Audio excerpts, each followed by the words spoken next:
When I entered venture, I thought it was a great opportunity to work with entrepreneurs and help them start up businesses. So, so with respect to venture, it actually is true, I believe, that that venture capitalists have taken the venture out of venture capital, which means that, hey, if you have a billion-dollar secondary trade company, they're willing to invest behind you. But I'm more in the mindset of like to find one person, 2, 3 people, and fund them. And over the last 10 years, I think the median-sized company I've funded, which is about, I fund 2 companies every year, so about 20 companies over the last 10 years. I think the median size is 4 people, and most of them are pre-wireframe, pre-product. So, and it turns out that about 80% of those companies on a business metric, in terms of having an outcome, having the entrepreneur, the co-founder make 7, 8, or 9 digits, about 80% of them do. So about 8x the hit the track record, because I think I'm just interested in helping people become successful, and that's a different facet of venture. On the personal note, for a while I was really grokking what this course is about. Mindfulness and wellness and meditation has always been a big part of my life. I think that I was kind of freakish. I am freakish. I acknowledge I'm freakish. But I didn't realize how freakish I was. But when I was in 2nd grade, I would leave my house in the morning to go watch the sunrise. And I would just be contemplative, and I actually would cry tears of joy. And then I'd come in, my brother would start hitting me and say, you're frickin' wimp, whatever, like those types of things, which I think are socially acceptable, and then you get behaviorally conditioned for triggers, right? So, but I think that reflective aspect of me was always the case, and over the last 10 or 15 years, I really embarked upon trying to think through what is my life calling. And as I mentioned, my life calling is to see the beauty, potential, and things to help people and realize that. And I've been living that over the last 15, 20 years, and that's what I'm meant to do. So really thrilled to be here. I should also introduce Anthony. So Anthony is, I consider Anthony, and I'm right about this, so it's not really considered an opinion, it's just true. Anthony's a superstar entrepreneur and operator. And so this is what a superstar looks like. He has been a serial entrepreneur of many successful companies, and most recently at a large company that acquired him, CBS Interactive. He was the SVP, general manager of their entertainment division, and took that property that was quite small into a top 10 video website. So that's very, very hard to do when everyone's spending time on YouTube, and he did that while also generating crap loads of money. So businesses go into the notion of what a business is, but it's important for businesses to be able to delight customers in a profitable way at scale, and Anthony is the testament to that. And I just want to fund Anthony to help him to the degree I'm able, and he doesn't really need help, but I'll just go on for the ride for his next billion-dollar opportunity, which he has many in, and it would just be my privilege to be able to do that. He incubates a lot of interesting ideas, so I'd encourage you to get a hold of Anthony and look to work with him if you have spare time and just wanted to see what a real operator does. I'm a pretender, I'm more of an advisor, I'm more of a board member, I have different skill sets, but if you wanted to understand what it means to take your business concepts and find people, grow them, do all the right things, he has the practical advice, I have the sage, wise advice, which works well for people who've been around the block a little bit more than someone who's doing it for the very first time, but I do work for the first time. So on that note, should I jump into this? So I can bring the computer here. Dave's doing what Nima's doing, what everyone in the lab's doing. And the reason for that is that we fundamentally believe that the core and foundation of a business is understanding the behavioral dynamics of the consumer and designing a path that makes them delighted in that experience. Other venture capitalists will say it's around economies of scale, it's around some sort of competitive advantage, it's around the management team. We boil it down to, it's around how the consumer relates to the business. And Trinity's unique in that way. We're a 25-year-old venture firm. We've been doing consumer investing forever, so 25 years ago or 20 years ago, that meant when there were 5 Starbucks stores, we walked in, we looked at how authentically the management team treated those consumers, all the mechanics, all the design, and so we want to fund this company. Now it's a $20 billion company later. When there was one Jamba Juice at Town and Country, we funded that, and that became a public company. And then the ones I get excited about are the ones that are just highly mythical. So the slide deck of P.F. Chang's. And the guy came in and it's a $2 or $3 billion revenue company with Chinese food. And when it came in, I asked him, I said, well, look, there have been a lot of restaurateurs who've been trying to make Chinese food successful in the US. I'm not sure if it's possible. Why do you think it's possible? And he said, well, Gus, because we don't want to tailor it to satisfy your parents. We don't want your parents eating here. I mean, if they eat here, it's great. But the reason all the other ones failed was that they designed the behavioral engagement, the triggers, the continuous marketing, the cues for engagement toward Chinese or Chinese Americans, which represent 6% or 2 to 6% of the population, and then it was foreign for the other 94%, and we're just going to do it differently. And so he gave some examples, like he said, simplified menu. He also mentioned that you have a different sense for the drinks and alcoholic beverages you would serve to tailor to a Western American audience. And that's what you're all studying here. So that's what you're doing.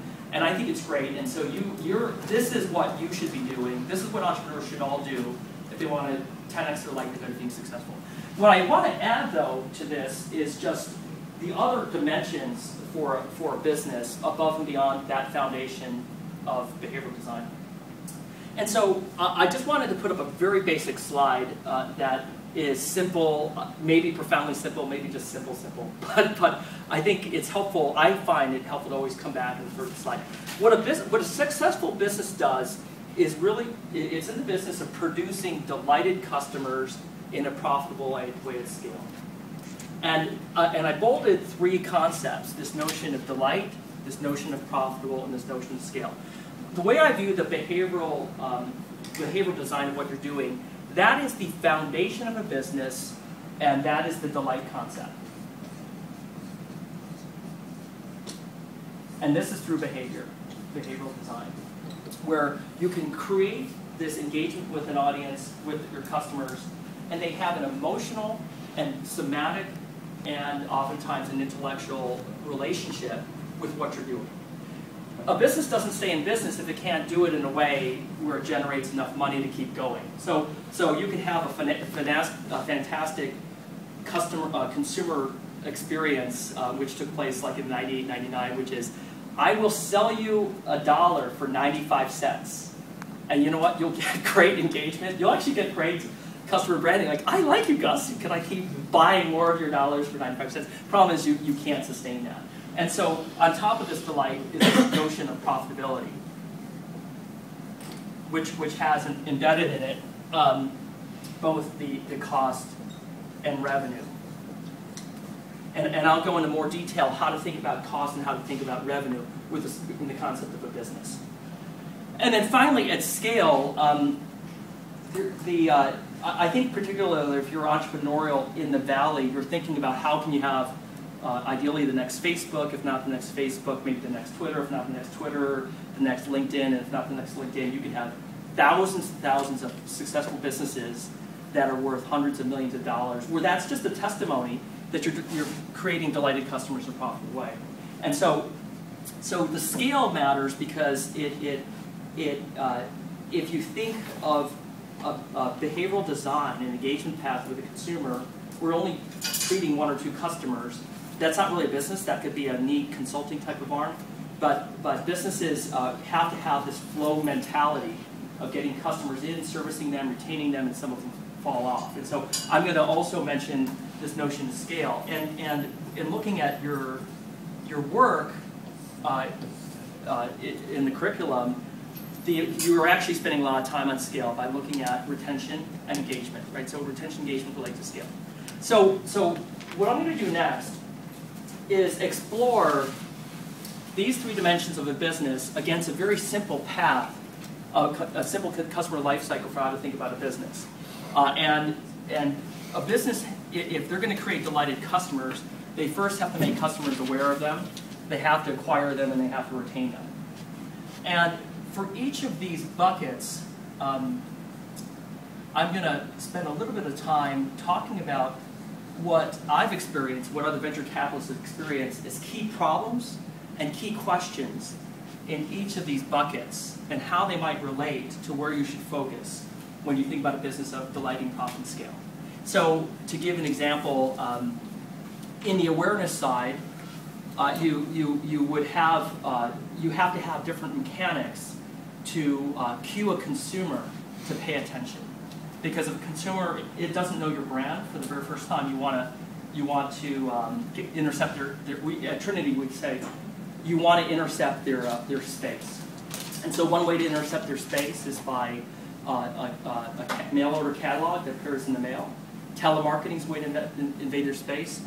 Email right now for a Groupon model invades their space. I put the Starbucks store up here because actually it was a strategy of Starbucks and for any retailer to have a store physically present, such that if it's a flow-based purchasing, consumers would walk by regularly and be cued, and hopefully the Starbucks brand becomes a trigger in your head. Oh, I have to go buy it.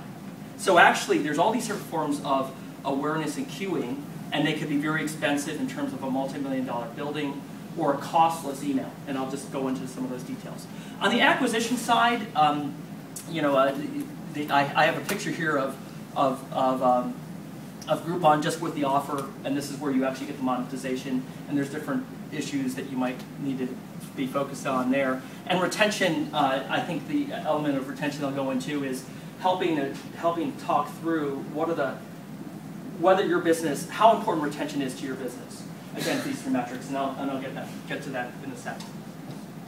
And then, by the way, after I go through this, I do want to make sure that for those of you who want to talk a little bit about your projects, and I went through the Postures blog and looked at your slides, and I was thinking like, wow, I'm embarrassed to present slides in front of you guys because you're so great at communicating slides, but I'll wing it, go for it. Would love to provide feedback for you.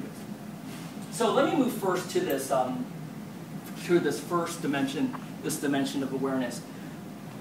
Awareness from a business standpoint, when you're thinking about finding customers, making sure they're profitable, a lot of startups in the Valley don't actually appreciate what flexibility they have in terms of the cost for driving and acquiring customers. So some default, so I think that would be easy if I were an undergrad living in the Valley. I would just say, oh, well, the only viable businesses are businesses that you can costlessly or virally acquire consumers. And so you could spend all your time coming up with interesting game mechanics. We were investors in Green Patch, which was the very first company on Facebook to get to 1 million daily active users. And here it says, because of the enablement of the social graph, marketing on the social graph to tell your friends, hey, do you want to participate? So yes, indeed, there are opportunities that are available for costless customer acquisition. But I would just encourage you to just say, are there other creative ways for customer acquisition? When you look at new types of businesses, just say, for this business, what is your hypothesis for what is the most effective way for them to reach customers? And so, like I mentioned with Starbucks, like having a physical store to violate people's space is a very common technique in physical retail. The thing that caught me off guard was of a channel that is pretty inexpensive, but a new channel was email open rates. So I was on the board of Blue Nile. That was a company I'd seeded, and they're the largest diamond ring engagement company online. And one of our very effective channels for customer monetization was our house file, our customer list, that we would send them offers. My estimation is that when you went through the math, you sent out an email, you have an open rate and a conversion rate. I believe that conversion rate, the math of the open times the conversion, I believe it went up about 10 times in 4 years. And that's what allowed Groupon to be successful. So any of you purchased from Groupon? But you're all aware of it. And so Groupon in January of this year, outsiders estimated they did $2 billion in revenue. And the question I always like to ask people is, when do you think the first Groupon offer was? Anyone want to guess?